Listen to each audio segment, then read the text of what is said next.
We're starting this morning with some sad news, unfortunately. Bob Saget. I think when everybody got that notice on their phone, just kind of, absolutely, just rough. Yeah. The actor and comedian dying yesterday at the age of 65. Just gone back out on the road performing stand-up. He was unfortunately found in his hotel room in Orlando. Cause is still under investigation, but police say there's no sign of any foul play or drug use.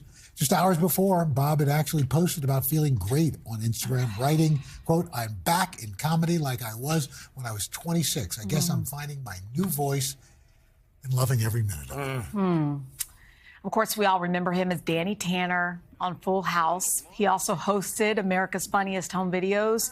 And his stand-up was famously different for his wholesome, on-air persona. And away from the camera, Saget was a loving father with 3 daughters. His family released a statement inviting people. I liked this. They invited people to remember the love and the laughter that he brought to the world. They said, listen, if you're going to talk about our dad, let's talk about, the light that he brought.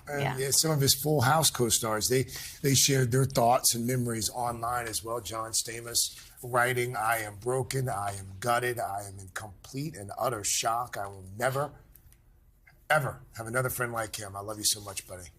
Bobby. Candace Cameron Bure writing, "Bob was one of the best human beings I've ever known in my life. I loved him so much."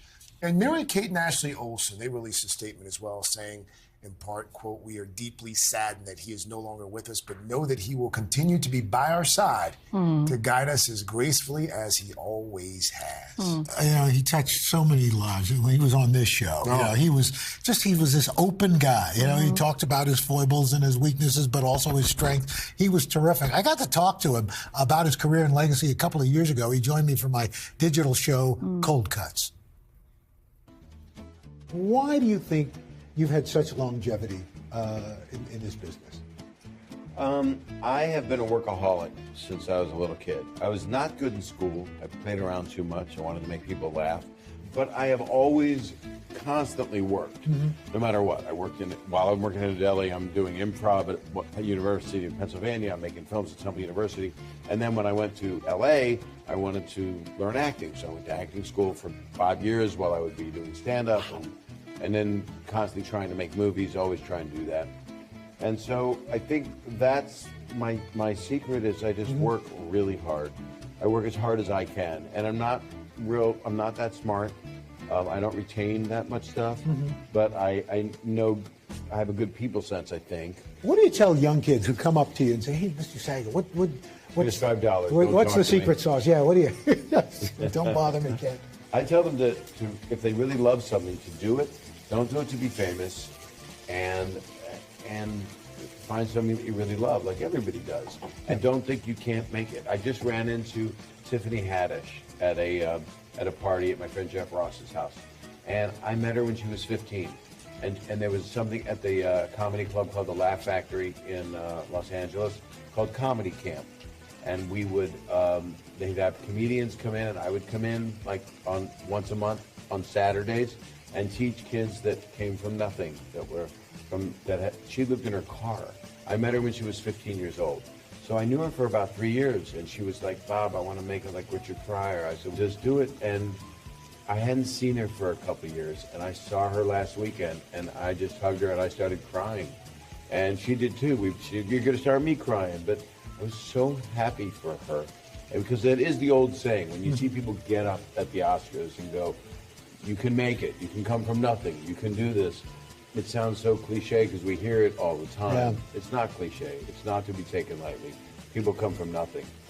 And that's the thing, is don't do it to be famous, but if it motivates you a little bit, I mean, she wanted to be famous, but she above all wanted to be funny. Yeah. And she is. Yeah, he's just going to be so missed. Leave a huge hole in folks' hearts. He and I got to talk about so much during that episode. You want to watch a longer version airing on Popstart Plus over on our streaming channel today all day. That'll air today at 12:30 and 6:30 Eastern. And I know, Craig, you met him not too long ago. Oh, that's right. You interviewed the whole cast of the Fuller House reboot. That's right. A couple of years ago when they rebooted it on Netflix, I went out to Los Angeles and spent some time with Bob Saget and the entire cast they assembled there, and the kitchen that had also been rebooted as well. And one of the things that became clear very quickly is they all revered Bob Saget. Yeah. Not Danny Tanner, no, but Bob Saget. Mm-hmm. They really had a deep, profound respect for him. So, and what that show did for so many. Yeah. And did a lot of work for scleroderma. His sister had died from it, and I went to a number of a friend of ours, Karen Nathanson. Her mom suffered from it, and she ran a charity for that, and he was always there for it. Raised more than $50 million for it. Yeah, it's very impressive. Hey, thanks for watching our YouTube channel. Find your favorite recipes, celebrity interviews, uplifting stories, shop our favorite deals, and so much more with the Today app. Download it now.